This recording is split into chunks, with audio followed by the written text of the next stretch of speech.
called Deconstructing the Church Hierarchical Myth. And we're going to use Thompson and Chain Reference Bible to do it. And we're going to look under the heading here of the church. So the heading begins there in 726. 726.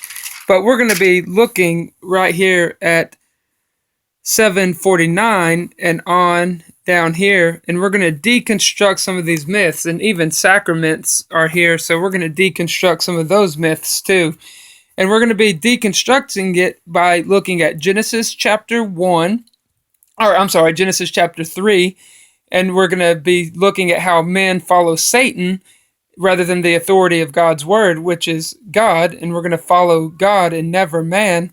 And we're going to be looking at how Abel followed God, and he didn't follow man. And Cain, he made up his own denomination. Denomination is an okay word as long as you're talking about being in the boundary that God creates and are called by his name. But we're going to be looking at how men set up their own denominations and follow the traditions of men, which is related back to Satan, and they'll follow Satan rather than God.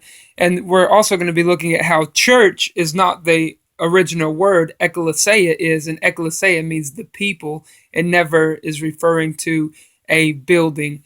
So with that being said, we're going to look at Genesis 3, following Satan rather than God, which is what man does.